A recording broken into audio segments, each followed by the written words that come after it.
क्यों? और जो मारने वाले थे वो फुर हो गए, उनको क्यों नहीं पकड़ रहे? क्यों नहीं पकड़ रहे? आज वही मैं आपसे कह रहा हूँ कि मनेसर की बात है। मणिपुर में कुकीज 10% है, 14% पहले थे, अब कम गए, कुछ भाग गए। जैसे कश्मीर से कश्मीरी पंडित भाग गए कश्मीर से, उसी तरह से वहां से भाग गए। तो उनके पास वो जो है करोड़ों का हथियार, सेना का और गवर्नमेंट का हथियार लूट के ले जा रहे हैं। तो साहब एक और कुछ नहीं बोल रहा। एक क्वेश्चन हो रहा था दिमाग में, क्या ये मणिपुर की घटना को दबाने के लिए जानबूझकर तो मेवात का दंगा नहीं कराया? नहीं, मेवा वहाँ दबाना था तो प्रधानमंत्री को वहाँ जाना चाहिए था पहली बार। हमारे एनडीए जो सरकार है वो चाह रही है कि इलेक्शन सामने है, वो कह रही है कि हिंदू मुस्लिम लड़ते रहो, हमें तो 30% वोट चाहिए, हमें वोट लेकर के सरकार, हमें सत्ता में रहना, मारो साले मरने दो। क्यों? क्योंकि यहाँ पे राहुल गांधी का केस चल रहा था।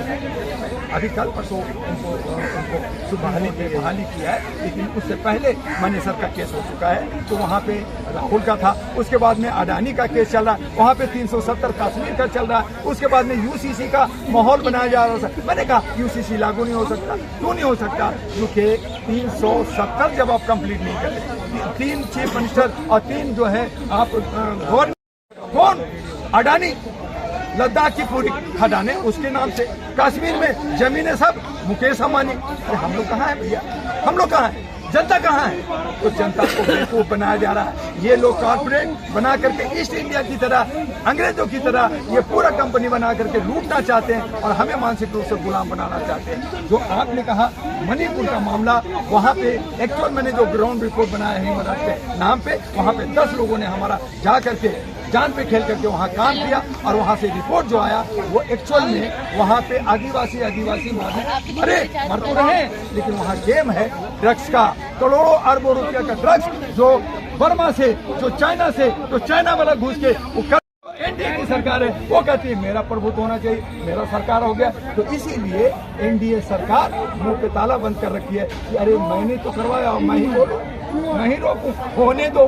तो ये एनडीए का पूरा है। और इस तरह का और जो मेवात का मामला है, मणिपुर का मामला है, अब जो है आप देखेंगे वेस्ट बंगाल में, आप देखेंगे मध्य प्रदेश में, आप देखेंगे राजस्थान में, आप देखेंगे छत्तीसगढ़ में, आप देखेंगे तेलंगाना में। मैं परसों तेलंगाना जा रहा हूँ 1 हफ्ते के लिए और आपको मैं वहाँ से रिपोर्ट दूंगा कि ये लोग किस तरह से साजिश कर करके हिंदू मुस्लिम जात पात कर करके ये कैसे हमारे भाइयों को, दोस्तों को, दोस्त को मरवा रहे हैं और खुद बचे भी रहे। सवाल हो रहा है कि पुलवामा की इंक्वायरी की रिपोर्ट कब आएगी? पुलवामा की इंक्वायरी की बात आपने छेड़ दी, सुन लीजिए, पुलवामा की छेड़ी। हमारा जो है वहाँ का जो है ये गवर्नर साहब सतपाल मलिक जी हमारे अच्छे दोस्त हैं, सीनियर हैं, मैं इज्जत करता हूँ। उन्होंने उनको दबा क्यों न कहा कि जब मैं सरकार में था तब मैं आपकी बात उठा रहा था, लेकिन मुझे नहीं सुना गया और मुझे जो है निगलेक्ट किया गया और पुलवामा आपने किया। तो उसका रिपोर्ट अब तो सुप्रीम कोर्ट में खुलेगी ना, आएगा ना, पकड़ में आएगा ना किसने किया। तो भाई हमारे सैनिकों को आप पुरस्कारते हो, अवार्ड देते हो और उसको मरवाते भी हो। आपका हमारा क्या इंटेलिजेंस क्या कर रहा? एक सीमा आ गई, एक मंजू चली गई, ये ड्रामा बना कर करके आप जो है मुख्य बिंदु से, मुख्य इशू से आप भटका करके आप हमारे देश के नागरिक को कहाँ ले जाते हो? जनता बेवकूफ नहीं, जनता अब जाग गई है और ऐसी जागी है कि आने वाले इन तमाम कॉर्पोरेट हाउस को, ये तमाम पार्टियां जो कॉर्पोरेट बनी है उनको जवाब देगी। और इसीलिए मैंने कहा कि इन कॉर्पोरेट हाउस में जो अच्छे सच्चे नेता हैं वो बाहर निकलिए। मैं बीजेपी के बहुत लीडर हमारे संपर्क में हैं जो बीजेपी को छोड़ना चाहते हैं। एनडीए में बहुत सारे ऐसे हैं जो एनडीए को छोड़ना चाहते हैं और ये सब समीकरण 10 दिसंबर तक आपको दिख जाएगा और वो फिर सब एनडीए में आएंगे, यानी तीसरे घटक में आएंगे और वो घटक सबका होगा, जनता का होगा। जो जनता जमीन से जुड़ी है, जो काम करती है, जो देशभक्त है, जो सामाजिक काम किया है 10 साल 20 साल से, उनका होगा। और यहाँ पे क्रिमिनल बदमाशों का कोई जगह नहीं। बिल्कुल बहुत बहुत धन्यवाद। चाहते हैं वो राष्ट्रीय महागठबंधन, तीसरी गठबंधन काम करेगी और आज उसको हमने बिल्कुल फूका है और हर महीने इस पे प्रोग्राम होगा। पूरे भारत में इस पे हम लोग काम करने जा रहे हैं। मोदी जी कह रहे हैं कि क्विट इंडिया का जो नारा पहले दिया गया था फिर से जरूरत है क्विट इंडिया का नारा। क्विट इंडिया आज ही तो है, आज ही तो क्विट इंडिया का डे है। आज ही उन्होंने कहा है कि जितने भी करप्शन करने वाले लोग हैं वो सब इंडिया छोड़ो और आप परिवारवाद इंडिया छोड़ो। और आप जो है देश का कल्याण कर रहे हो। आप विकास कर रहे हो। अरे मेरे भाई 5 करोड़ की जगह 1 करोड़ तो नौकरी दे दो।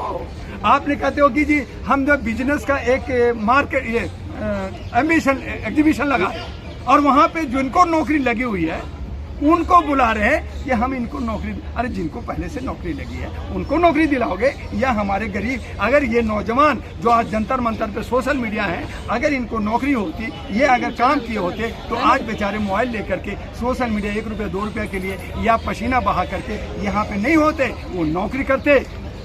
क्यों नहीं दे रहे हैं आप किसको नौकरी दे रहे हैं? आपने कहा था कि मैं मुद्रा योजना नौजवानों को 10-10 लाख रुपया दूंगा, वो अपना स्वराज रोजगार। मुझे आप लोग बताइए, क्या मुद्रा योजना में आप में से किसी एक को 10 लाख रुपया मिला क्या?